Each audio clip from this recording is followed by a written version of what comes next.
Hello everyone.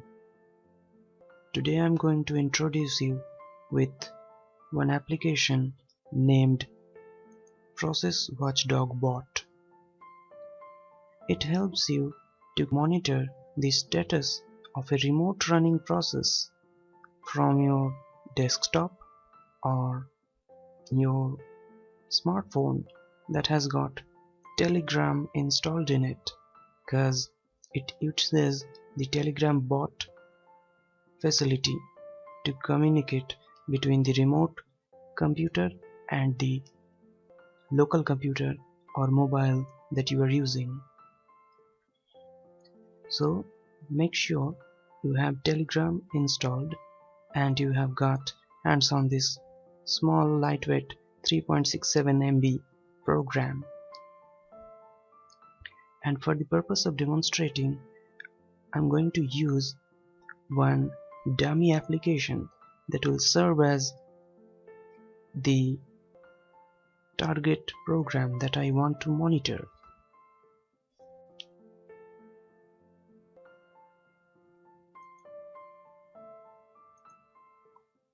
Now, with that being said, let us start my program.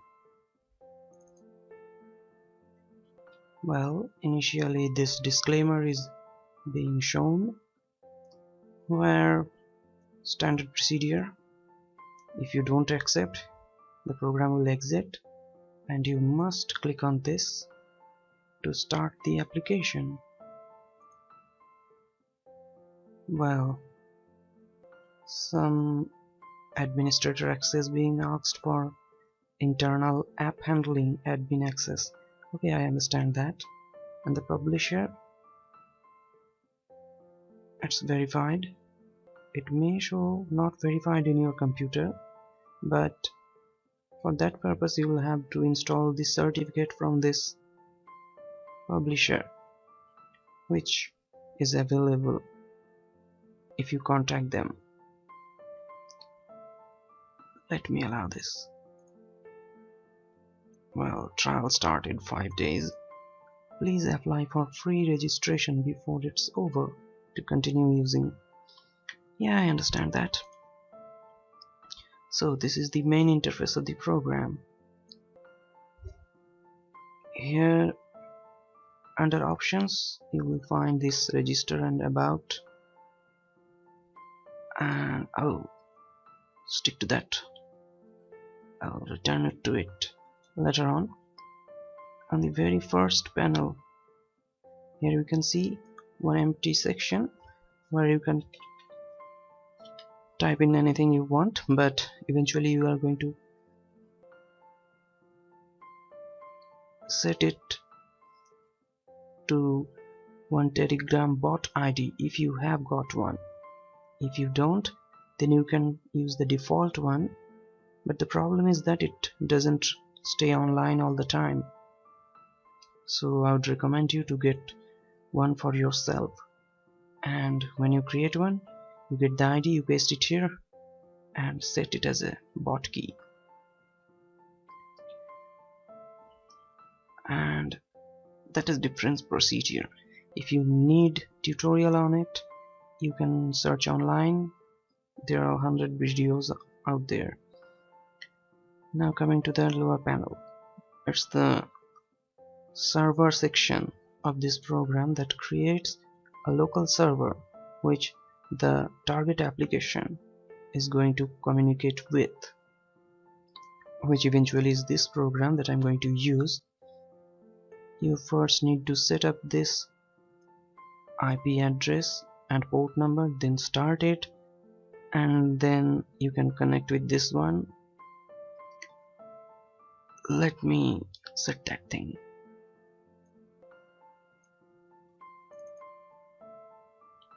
Well, it's asking me for the server address and etc., which I'll be giving in due course. And as I'll be needing this Telegram app, let me find that one as well. Well, it's there. It's kind of overlapping, but my monitor is not that large to accommodate them all at the same time. I guess you can understand.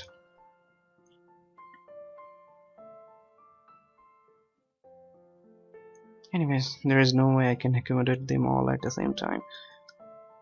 Okay. Pardon me. Now,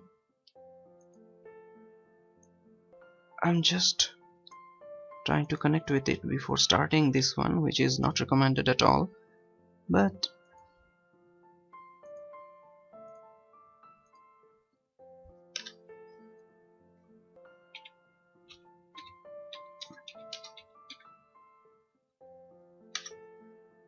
it's asking the port number. Make sure you give the same port number that you're going to use here.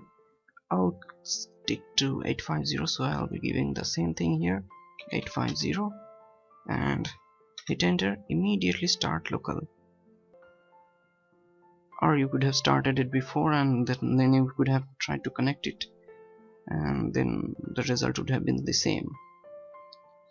So the application says the target app has been connected, and next I would recommend you to give a name to the application. It helps in tracking and it looks good also. So let me give it a name as my app.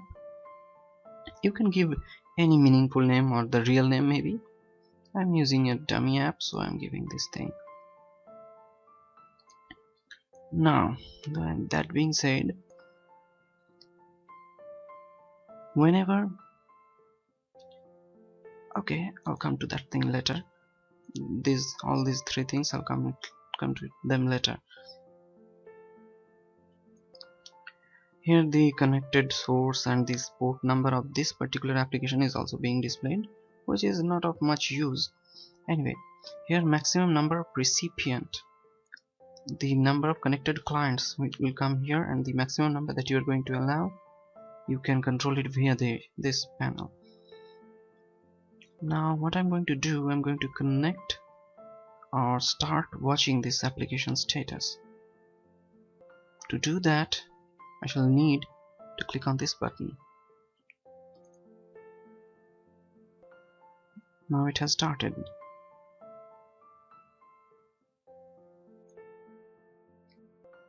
Well, after it starts for the first time, you first need to initiate the communication with this process watchdog. Well, how would you find it in Telegram? Let me show you where. It's the profile of this bot. This. You type in this thing.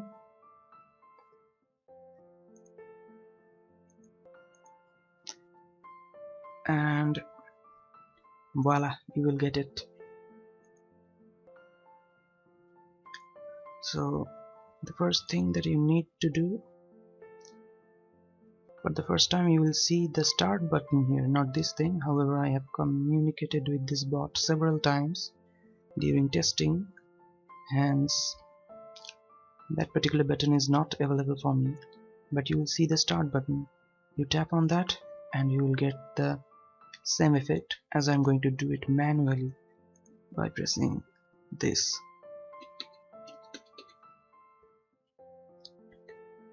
Now this thing is connected and I'm tapping on this.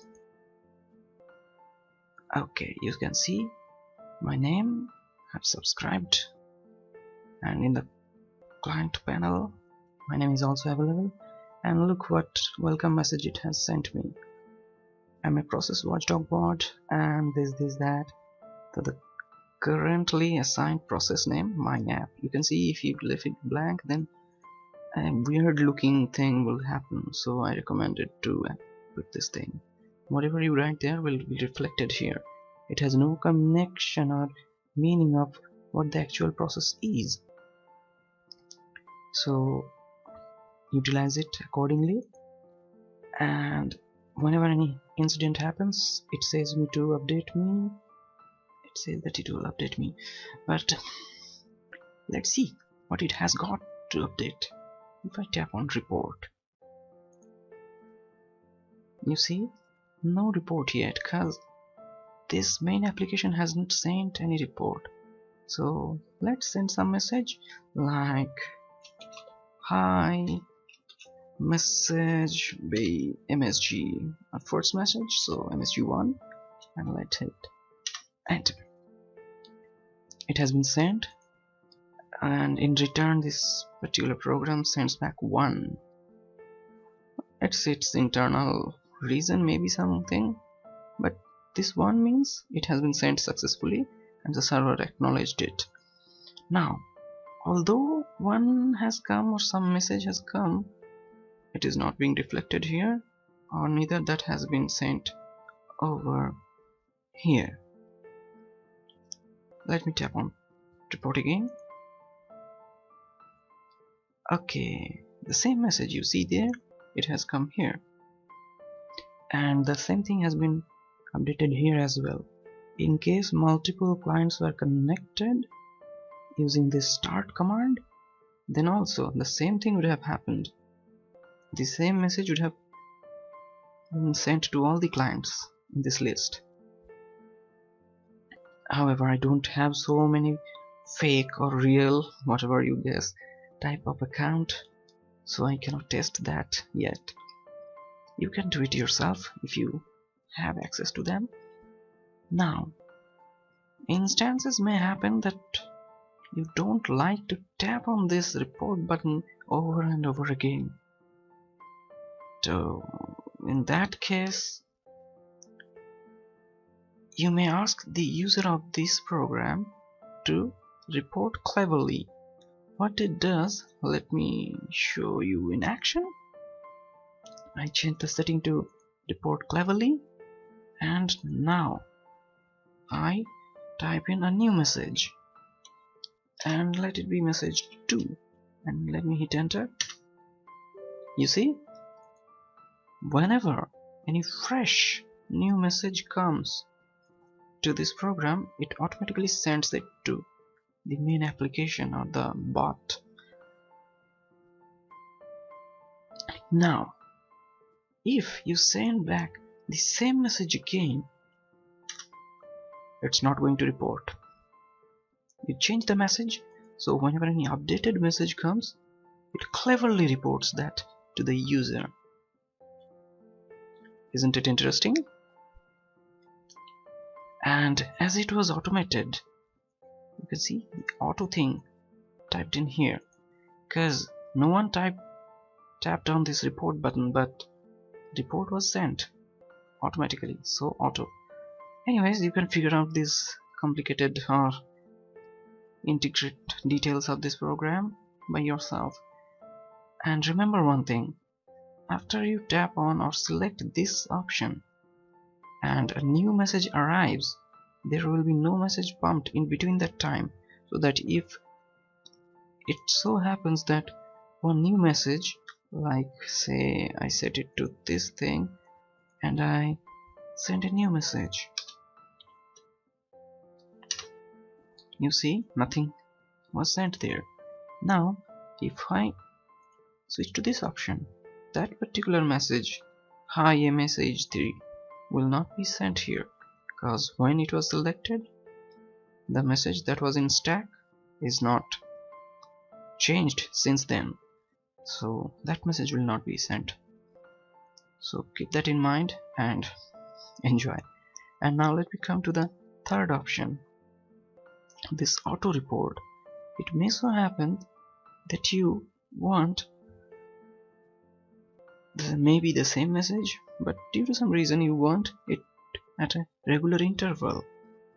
In that scenario, you will have to stick to this option, but be careful while choosing this time interval. If it is too short, then it may kind of attack on this network system, because maybe 100 clients you have allowed and all are asking the update on every 1 second or even lesser, then it's kind of DOS attack. After all, the network will be clogged, isn't it? At least in home computer, that is quite obvious. I mean home network system, home internet connection. Anyways, and this 300 second is way too much to demonstrate in this application.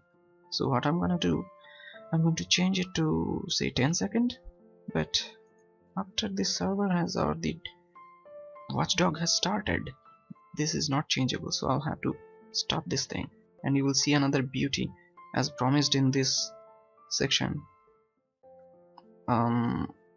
Where?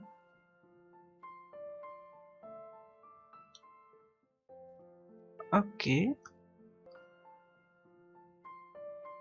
Well, no such thing. That message has not, I have not shown it to you yet. Anyways, let me change this. I need to stop it. Okay, some local agent has started termination sequence for watchdog. It's exiting. Your next or pending request won't be processed till the connection is re-established. That's quite obvious. Now let me bring it down to 10 seconds and start it again. You can figure out all the combinations here. I'm not going to each of their details, but for this current situation I'm going to say politely goodbye, notify on return. If you type on okay bye, then whenever it starts again it will not notify you, so it's always in the safe side if you tap on this button. Remember, this thing is stopped now and I'm saying this message. It so appears that it has been witnessed by the or received by the bot, but it actually hasn't. Anyways, let me show you. Let me start it again. Okay, back in action on the same app. Okay, critical infos will automatically communicated to you. That actually was already here in this scenario when the bot got killed, and that message was sent here. Anyway, so it says me whenever you feel so, just tap on report and I shall report. That's already I know. So now let me switch the option to this thing, and you will see the interface getting flooded by messages. So I recommend you either to set this thing to a sufficiently high value that you think is suitable, or rather not use this thing. It's all up to you. However, let me demonstrate. Now start counting. Within 10 seconds or so more, one message will be received in this. You see, wait for another 10 seconds.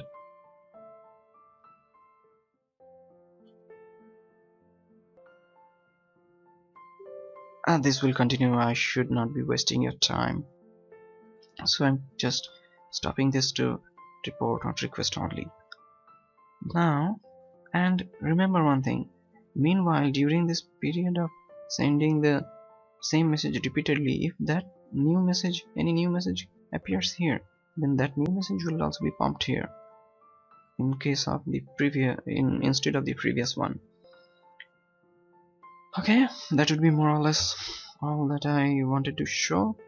And if for some reason this is more actually profoundly established when multiple clients are connected, which is not the scenario here, but it would be likewise that I tap on this auto report and some other connected client doesn't want that to happen, then he or she may click on this button and you see has unsubscribed. It doesn't mean I'm disconnected. Critical details will always be forwarded, but this nonsense same message will not be pumped to this interface. If some other client is connected and that particular client has not opted for this DND service, which I say it, that particular entity will receive the automatic messages, but not this one. But as soon as you tap on this report, you come out of that DND service. it will start flooding your chat with those messages once again. So it's all up to this setting of this program. Figure them yourself and enjoy. Oh, if I forgot to mention that the registration part, I'm coming to it now. First, let me stop this.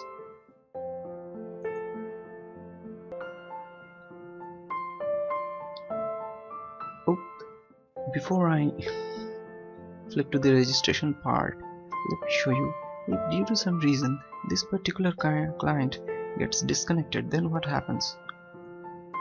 See this message, the target process has unexpectedly stopped or closed. You get this thing. Now the target program is sitting nearby, so it's quite evident that you can see. But when some remote program inside some other application is running and that is communicating with you, and you are not getting any input, then this message is quite handy to detect whether any unusual thing has occurred. Okay, that would be all. Now I'm going to show you the registration process. Okay, meanwhile I closed my application just to demonstrate another thing about this program. Let me show you in action. Every single time you start the application after the first installation, it shows you this particular message that 5 days of trial left. You need to click on OK. And now I'm going to show you how to register the product. To register, click on this. Once again this thing, click on OK. This window appears, and here you need to write down your email ID, and they collect some information about you, and that's it. I couldn't get it there. But please note that your email ID must be the same as your communication mail ID with the developer. Exactly. You put down your email ID here, which I have already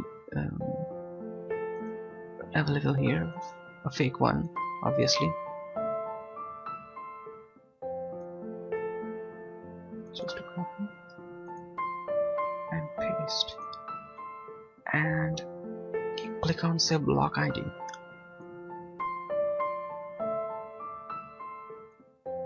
Just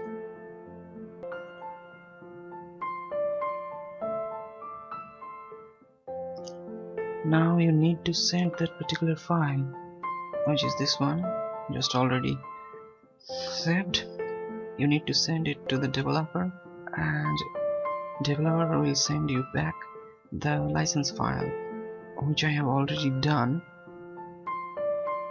Well, after creating the log file, you may have to wait for a long time before you get back the license file. So I just thought of closing this and starting again. And here, once again, you need to write down the same mail address, and then you browse for the license file and click on register. Once again, you need to click on yes. Registered successfully. And inside here you can see there is no register button available anymore. And if you are thinking, where did you get the developer's address? Go to the about. This mail address is where you need to send your license file, and when you click on that, that particular address gets copied, and you can see the address attached with this license is also available here. Okay, I hope that would be concluding my tutorial or demonstration here. Have a nice day. Have a nice time. Bye.